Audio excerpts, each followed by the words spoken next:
Hello, everyone, and welcome back to Open to Work Beyond the Label. This episode is different. I am intentionally here to close a chapter. So I won't be having a guest. There will be no interview, just me. And we're going to talk about Open to Work Beyond the Label and the gratitude that I have for what I've built over the last year. And we're going to talk a little bit about what's next for me and for the podcast. So when I launched this podcast, I was in a season of transition myself. I was ready to become more visible, but I wasn't really established yet. I was still trying to figure out what I wanted to do and where I wanted to go. I didn't have a strategy when I launched the podcast the first time. I didn't have all the answers. I still don't have all the answers. But what I did have was a desire to create a stage.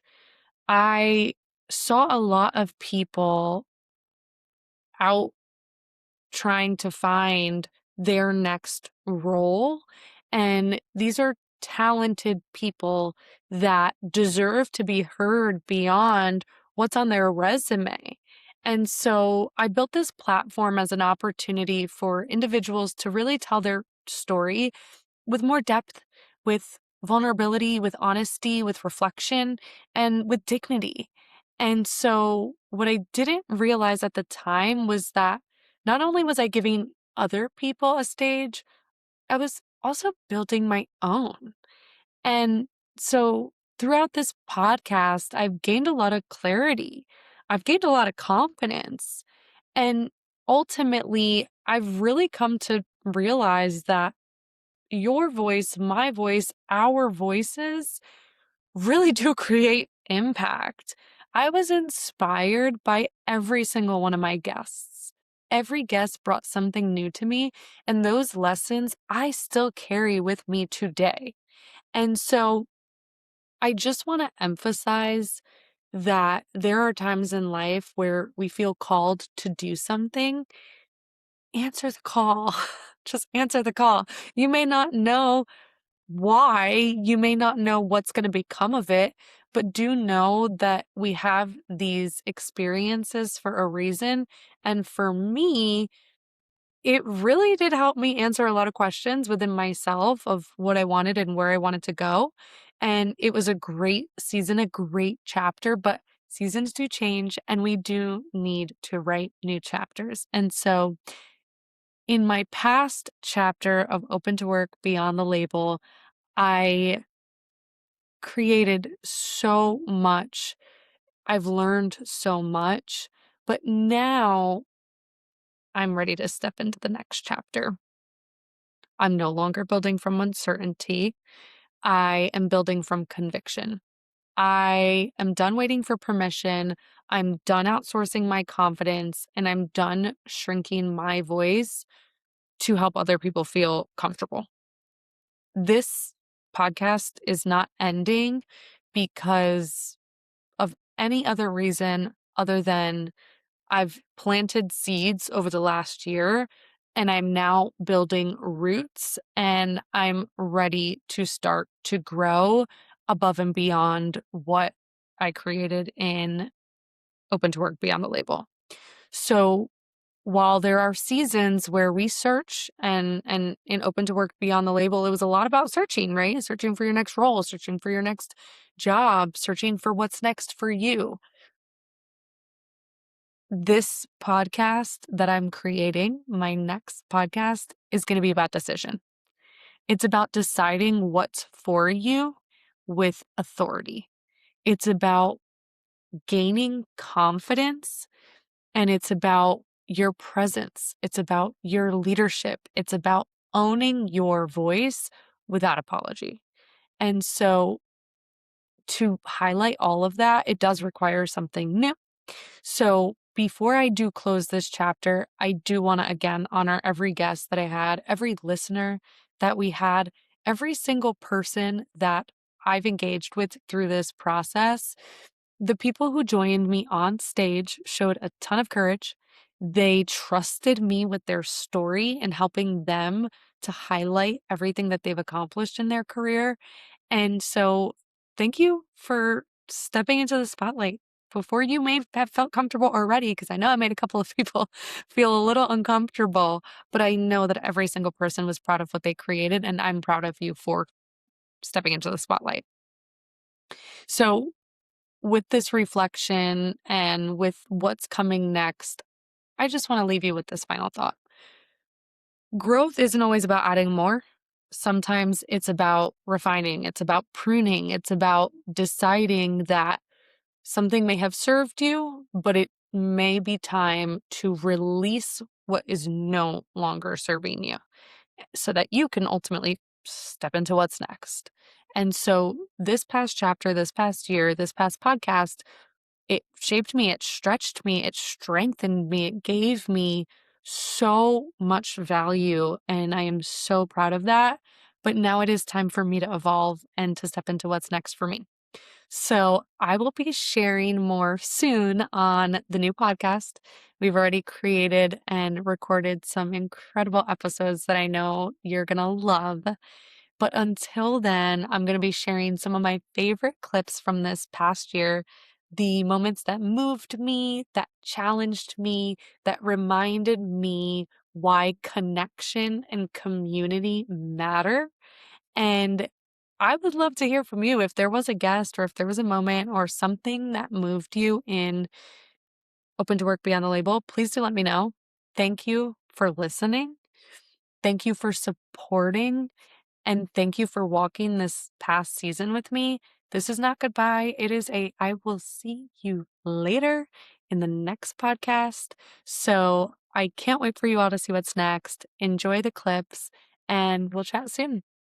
Thank you again. What do you wish you knew earlier in your career? Wish I knew that it was okay to ask for help. I know a lot of times early in my career, not just because I may be afraid of asking for help, but because I thought that maybe I didn't need help and I might keep doing something and maybe trying to figure it out and not really getting there and or trying to do something and doing a decent job but not knowing that I could have done a better job.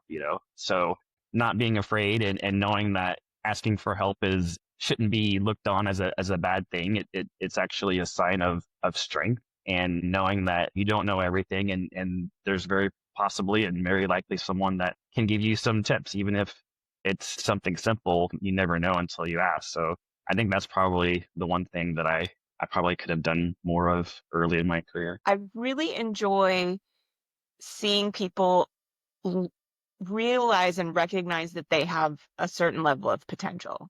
And it takes somebody to believe in somebody else for that to happen. And so I've experienced almost selfishly, right, the ride that somebody goes on when they say, I don't know if I can do this.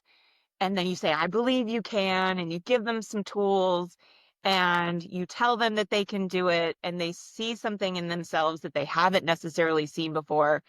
And it's just really magical. And it's something that like I can't necessarily put into words because it's life changing.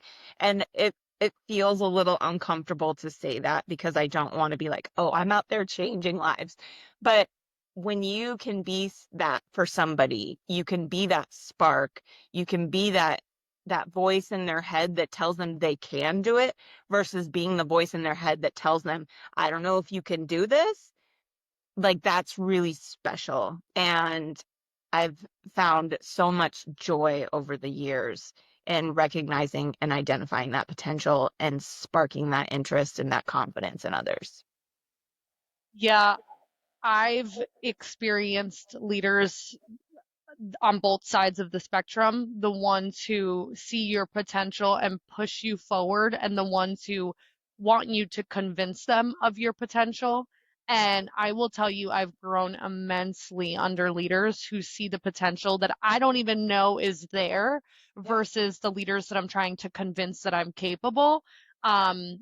So it's so important for leaders and for people who want to go into leadership to have that passion and that drive to see others in ways that they may not see themselves. 100%. About 11 months in, I was actually laid off. The company just wasn't doing well and they had to lay off people. I was laid off for about, I think total almost like 10 months or so. But I feel like everything that happened to me happened for a reason. So in my time being laid off, just so many things happened to me. I got engaged and I was planning a wedding. My grandmother got sick and I got to spend more time with her, help her throughout her journey. And then I got a call maybe a week after my grandmother died for a role. I was applying for so many different jobs. I was so like not getting calls back, not getting emails back. I was getting a lot of rejection emails. So I was like, maybe it's not my time to work. Maybe I'm just supposed to be doing what I'm doing. So I just kept going, kept applying. I would spend probably like 3 hours a day looking for jobs, just things that I wouldn't even normally apply for, just because I don't know, I kind of felt desperate. I was like, I need a job. Like, thank God I'm a saver because, it kind of helped me throughout my journey. I didn't have to like rely on anybody. I was able to like go through it myself. But so about a week after my grandmother passed away, I got a call for an interview for the job that I'm at now, actually. And the second interview that I did, she actually told me that her higher up hired somebody else into the role. So they would keep me in the pipeline. If anything else opened up, they would reach back out to me. Then a couple months later, still job searching in August, they reached out to me again for another role, but it was a more junior role. And I just, I knew my worth. I didn't want to take that role. I didn't want to be in a junior role. I knew what I wanted to do. And I felt like if that wasn't it, I wasn't going to go for it. So I waited again. I was like, I'm just going to keep trying. So I kept trying. I went on a couple of different interviews, a lot more rejection emails. And then in October, I saw a posting online for that same place that I interviewed for, and I was still interested. So I reached out to them. I went on an interview and they hired me, and I've been here for a year and 2 months so far. And I actually found out that the role that they hired me into was the role that I applied to in June that they called me for, but the girl that they ended up hiring ended up leaving in like September or something. So it ultimately worked out. Everything happens for a reason. And I ended up here and I'm working, thriving, and it all worked out. I just, it took some time to get here, but I got here and this is where I am. When I got the concept for this podcast, I immediately thought about like you, and I was like, hey, what was your experience? Like, how did you feel? And then you told me this story, and I was like, oh my God, you have to tell this story on the podcast because it's so good. There's so much resilience, overcoming so many challenges, just so much going on in life. And although when you were laid off, it may have felt like really hard, it sounds like you were able to triumph in the end and get this incredible role that you're now thriving. So thank you for telling that story. For anyone who is open to work today and feeling overwhelmed, what is one mindset shift or habit that they can start with today to reclaim their energy and their confidence? Yeah, I think these moments, where you're in a transition, maybe again, maybe you're choosing to shift careers, maybe you're taking an intentional break, or maybe it was forced upon you, right? Maybe you were laid off or whatever the case was. It's a door of opportunity. And so just to celebrate that, that's the first shift, is to celebrate, okay, like the past is the past. We can't do anything about what happened 5 minutes ago. And we can't do anything that happened 5 years ago or 5 months ago. So letting go, that's an intentional choice that we can get to. But that requires us to really realize and be present in the moment that that life is for us. So that mindset shift is life is not happening to us, but life is happening for us. So asking yourself, underneath the circumstance, what is like, am I supposed to learn? What is the universe, God, trying to teach me in this moment? Because if life is for us, then it's very purpose-filled. There was a time when I was actually told by a former leader that I was not entitled to opinions. And that was a moment in my life and career where I felt the best way I can describe it is someone just swiftly pulling a chair out from under you without you knowing it's coming, and just that stomach drop of feeling honestly worthless, voiceless, powerless. And I think there was a pattern of this kind of dynamic leading up to it. That moment was so empowering because I remember coming out of that conversation. I made a decision and commitment to myself that I was never going to let myself stay in situations where I was spoken to and treated like that. And I removed myself from that dynamic for good. So it's been kind of a journey since, but my life has improved so much since making that commitment to myself. And I consider that a huge win. And unfortunately, it took being in a moment that made me feel very less than to get to that point. But I'm happy it happened. They say that those moments where somebody puts you in a position where you need to completely shift your mindset and your thinking are when you become the strongest in your life and in your career. And it's really sad to think about the fact that unfortunately we do have to have those experiences. Yeah, agree. Sometimes there are things that are said to us that we don't like, we don't understand, we don't resonate with. And quite frankly, we're like, what the F?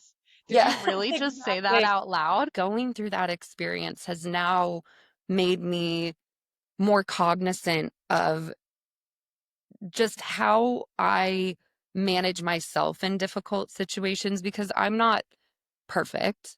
And I know it's not going to be the last time I face a difficult personality in sales, especially, or in the workforce. And so really understanding how to best respond, how to regulate the emotions, how to not personalize it. I mean, something that I'm really leaning into right now, I'm listening to the Let Them Theory by Mel Robbins, which is such a good book. I'm almost done with it, but just relinquishing that control that other people have over you. So if someone behaves poorly in that scenario, I didn't behave poorly. The other person was behaving poorly. It still had a huge impact on me. If I could put myself back in that, time and just say, let them. That's not a reflection of me. That's a reflection of them. How do I now move forward being my best self? There are core skill sets that I have that just are who I am. I am able to build relationships. I am a learner. I enjoy learning, and I'm a figure it out type of person. That being my core being, I can personally think I can go into any realm that I want, as long as I have like the wherewithal that, hey, I'm going to be applying myself here. I can accomplish anything. I always say, with the exception of finance. My husband handles the finances in our house, but honestly, throw me in, I could probably figure it out and be very good at it. So I would just want in the mindset of being open and knowing that I'm a forever learner. As long as I can hold on to the fact that I'm a forever learner, and if I don't know something, I'll figure it out and I'll find the answer. Like, anything's possible, really. That's an incredible mindset, and more people need to lean into the mindset of I can do anything. And we need to continue to instill that in the children of the world, Yes. because so Yeah. often people and children feel like, oh, that's not realistic, or I can't do that. But we need to instill that you can do anything you put your mind to. Yeah. What advice would you give to somebody who's listening, who's ready for change, but they are just afraid to get started? The advice that I would give, and this is the advice that I give to a lot of people who reach out to me on LinkedIn: fix up your LinkedIn profile, change your experience to like really mirror what you want to do, because it is there and you can do it, and just let go of your ego and go for it. I honestly think the reason why I broke out of teaching and landed into tech sales so quickly is because I first narrowed down the companies that I wanted. I narrowed down like the missions that I saw. I really investigated the industry.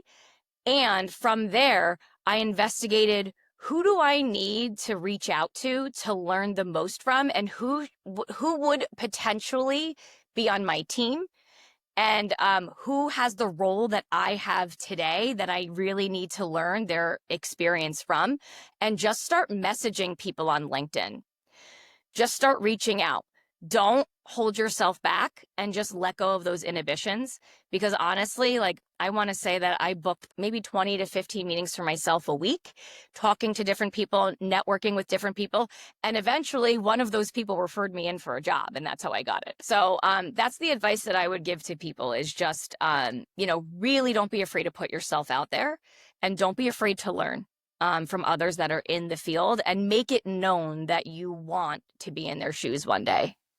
Yes, that is great advice. And it doesn't need to be, hey, I'm looking for a job. Can we meet? It's, hey, I'd love to hear about your experience and just learn from you as somebody that I aspire to be in a similar Exactly. position. Exactly. I always want to have a dream team. And I feel a team, it's not just people there. It's a movement. Like, you want people to feel empowered that whatever they're doing, it really moves the needle. It doesn't matter if it's an entry level position or not.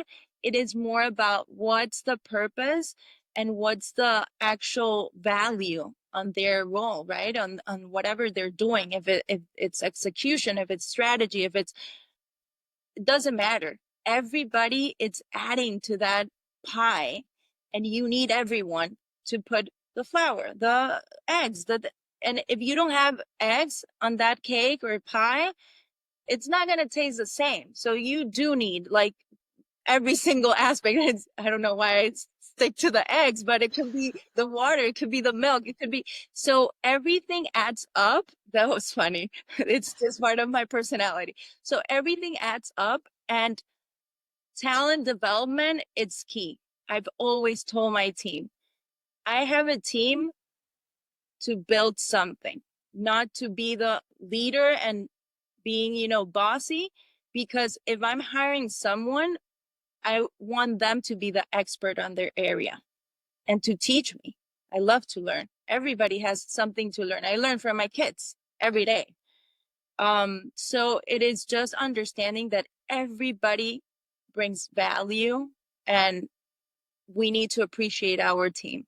We need to appreciate every single human, no matter where they come from, no matter their expertise. And maybe they're not that good in certain areas, but I'm sure if you take the time to talk to them, to know them better, you will find something that they're passionate about, and they will kill it. They will make it amazing. So it's that understanding where that person should belong or do something for your company. Yeah, that's a powerful message. And that alone says so much about you. The fact that you can admit and say, these people on my team know more than me, is actually extremely important. I hired a salesperson once that taught me so many great things about sales. I became a better sales leader because of this person that I hired. And not every leader will admit that their person or their people on their team has taught them something. And having that mindset alone of saying, I'm not going to be the best, I'm not going to be the smartest, and I can learn from anybody, regardless of titles or experience, like you mentioned, learning from your kids. Like, we all do have something different to bring to the table. And so that says so much about you. And that is such a powerful thing to say, for people to realize that you can learn from anyone. Yes. Everyone has something different to bring to the table. So what's the big mindset here is the big levers to pull. The first one is you just got to be clear about what you bring to the table, and you better be able to deliver it to me in 90 seconds or less, because I'm going to make a gut decision. Whether or not I'm willing to admit it, here's what the research says. I'm making a hiring decision in those first 90 seconds. Now, they're not thinking like that, and they're going to justify it because we make emotional decisions. That's just how it happens. So if I understand I only need to nail 90 seconds, that means I got to get clear about what I say. So that's the first mindset shift, is that you really just got to be good for 90 seconds, okay? The rest of the time, it's just about acting as the person that you actually said you were, okay? So I say, hey, I'm the founder of Intentional Career Design. I should walk you through what that is. I should be able to deliver it for 90 seconds. After that, the rest of the time is, okay, I bought into the idea. Now I'm going to justify in my mind logically that you are that person. And so that's the emotional buy-in. So that's one of the biggest things what people need to realize is that nobody is going to see your value unless you can articulate it. Okay. So backing up here, why that matters. I had a guy one time at Amazon and he messaged me and he said, I see that you actually read messages and respond to people. I have applied over 20 times to your company and nobody will even give me a call back. I'm well qualified.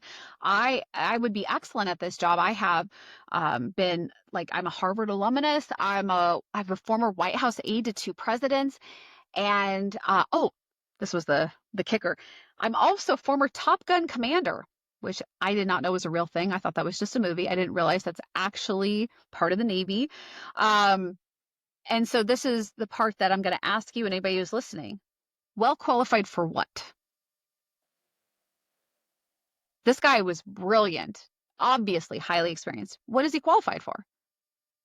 He didn't give me anything, right? And so I'm like, okay, so you're not a list of qualifications. So you're just missing. This is the big shift, missing the boat. Okay, now what happened with this guy was that I was sitting in one of Jeff's direct reports was talking about the drone program, and I was listening to it. When I found out that what this guy actually specialized in was fulfillment, supply chain, specifically, that would have been anything that would have helped me understand like any kind, like just again, sorting you, right? I have no idea where to put you because you gave me nothing. And I mean this kindly, but that's the majority of the people who are listening to this. That's very clearly what the first issue is. When he told me that he had that, but what he really was good at was last mile transportation. That was a 7-figure offer we gave him. Awesome. So it was, but who got in the middle of that? Me. So that's the part where I'm like, okay, this is very clearly what this person brings to the table. And it wasn't that he was a Harvard alumnus. Nobody cared. Nobody cared. I'm sorry. And I know you paid a lot for that degree. Nobody cares about that. What they care about is what you bring to the table. So focus on that. When we understood that, and that's what I gave them, the same presence of what I say, you need to be able to articulate your value in 3 sentences. You have 90 seconds. Make sure it's good. That's what I sent. That's got a 7-figure offer. And when I understood that this is the linchpin, if you understand how to clearly articulate that and then just show up at the rest of the process, that's actually what makes the difference. So that to me is the most tangible thing I can give you for mindset shift, is that the biggest battle is being able for you to, 1, clearly articulate it and you believe it and act as such. Too often people will get into some type of career field and they'll get that label. Oh, I'm a human resources person. I'm a this, I'm a that, I'm a salesperson. And then they identify with their title. They identify their entire lives with their title. And they think that because they've been doing one thing for so long, that's all they're capable of doing. And what I would tell someone is that, listen, sit down and write down the strengths that you know you have. Write down the things that you know you're good at. Listen, if you're really, really, daring, get around the people that are closest to you and ask them what they think your strongest strengths are. Because in a lot of cases, I don't know if you know familiar with the Johari window. In a lot of cases, there's things that other people know about you that you don't know about yourself. We all know that there's things about you that you know that other people don't know, but the opposite is always true. People see things in you that you don't in yourself, because a lot of times we're our own worst critics. And had another friend tell me that comparison is the thief of joy. If you're comparing yourself against everybody else, you're not stopping to take a look at what your own strengths are, So the advice I would give is realize, just like Agmendino says, that every person, to include yourself, on this earth is a miracle. Each one endowed with their own strengths, their own attributes, and it's something that you have to stop to think about and realize, because only then are the mental doors going to start opening in your own head to have you go out and pursue something that you might otherwise have not thought you could pursue or wouldn't be successful at. That is one of the biggest themes that I like to talk about on this podcast is don't be your title. You're so much more than that. Yes, and you can pivot at any time. It takes mindset. It takes grit. It takes perseverance, because it might not be easy. but anybody can do it. The hardest one or the easiest one to say here is stop talking and listen. And that's the thing that most people don't want to do. And I got to admit, I'm very guilty of doing it myself. And I have to consciously stop because I'll get into a meeting and somebody starts telling me their problem. And I've seen the same problem 100 times. And I assume I know the answer. And that's the worst thing you can do. So stop, listen, let them explain, ask all the questions you need to make absolutely certain everybody's on the same page. And then start offering solutions to there. Yeah, 2 ears and 1 mouth, right? And it's so important. It's almost like building something. You have directions, you have all these pieces in front of you, and you only read section D. And now you're going to build this whole thing.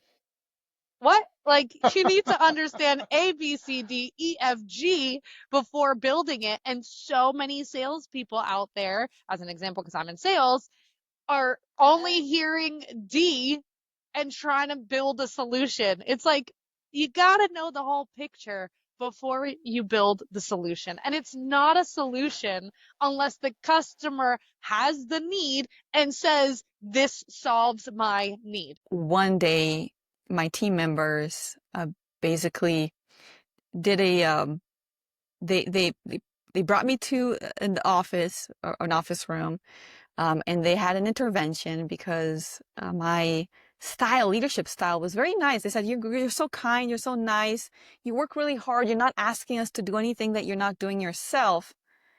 You're a great role model, and we can tell you care about us.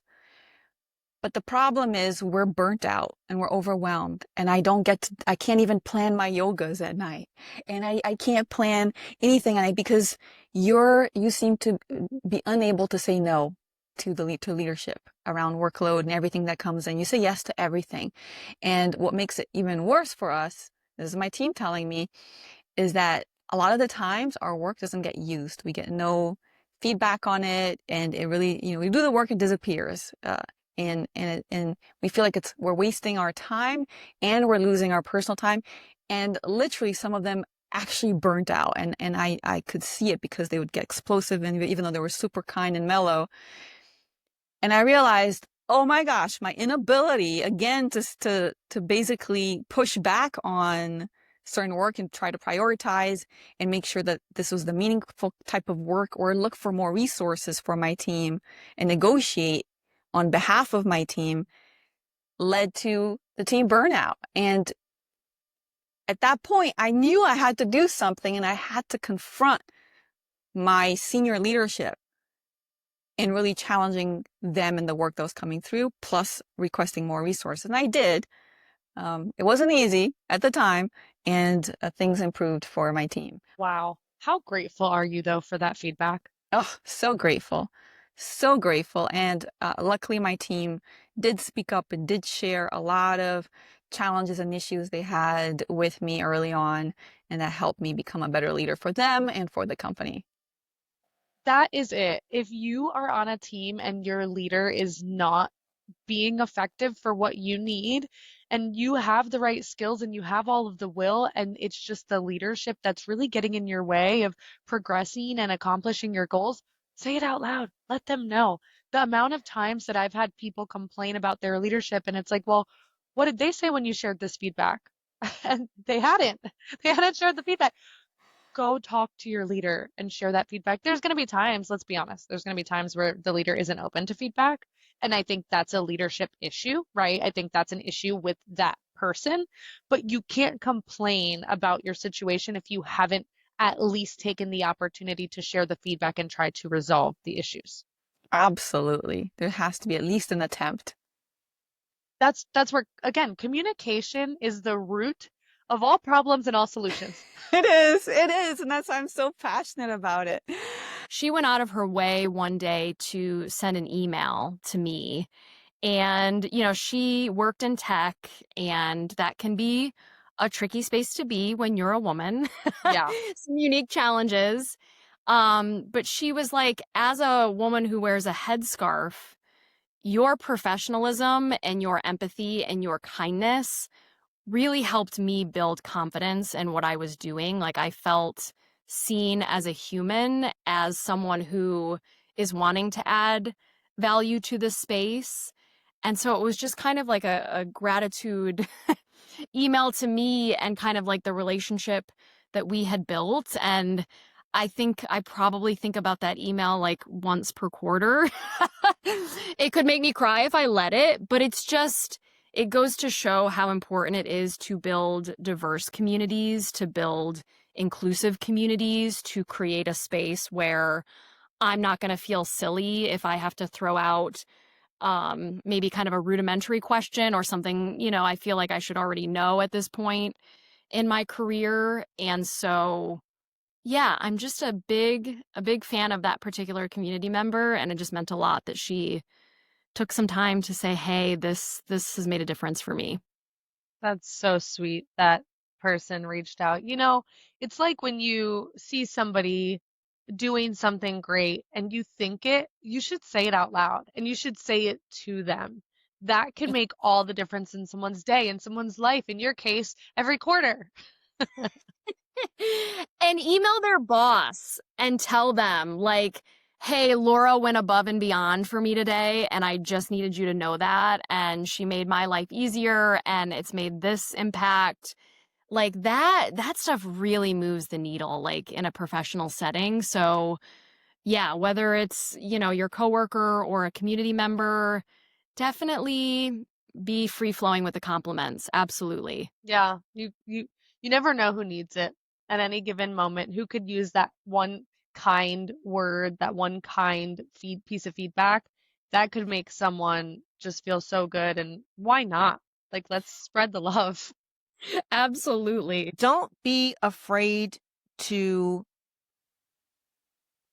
bargain some income with a whole lot of happiness. So if you could have a job where you could truly develop this role that would be phenomenal for yourself, could your budget actually afford you to take a $20,000 pay cut? And I said your budget, not your ego. Could your budget afford it? Could your ego take a sidestep to a title that doesn't sound as fancy or a company that's not as well known, but where you get to actually innovate and do the really cool things that would have taken you 5 to 6 years to do at another company, at least without getting in trouble, because I've done some things faster than you're supposed to, and then you just get in trouble. So that being said, like, what can you compromise on so that you don't have to compromise yourself? Ego gets in the way. Ego gets in the way of progress. When I think it's important to have affirmations and to like tell yourself you're great, but also be careful not to let the ego get in the way of your growth. Yeah, because you're not great because of your title, and you're not great because of the company you work at, and you're not great because of the salary that you make. You're great because of your you-ness, your humanity, your being. So I am phenomenal. And I love that I got the reminder that it wasn't because of my job. Sometimes in the room, I'm not everyone's favorite person because I am very loud and I say I say what's on my mind. I tell people how I feel about something. So that was always something that I was like, well, people are going to hate me. And at the end of the day, it was the people that actually did love my personality that I was able to like utilize and help me grow. So I have been able to harness all that strong energy into being the better professional that I am today. We're not always going to be everyone's cup of tea because people like you and I are champagne. I love that analogy. I'm loud too, and I say what's on my mind also. That's and I why we will got tell along you so well. exactly. And here's the thing, yeah, not everyone likes it, but I am who I am, and it is what it is. And of course, as leaders, we do need to know our audience, and there's a time and a place for everything. And there will be times where I adjust my personality, especially in sales, to meet the expectations in the room. But also, if I can't be myself, I'm probably in the wrong room, you know? Yep. I agree with that. That was something that I also had to come to terms with a big personality is that, like, if you don't like me, then you're not going to like me, and I can't change that about myself, but I shouldn't have to change who I am to fit in.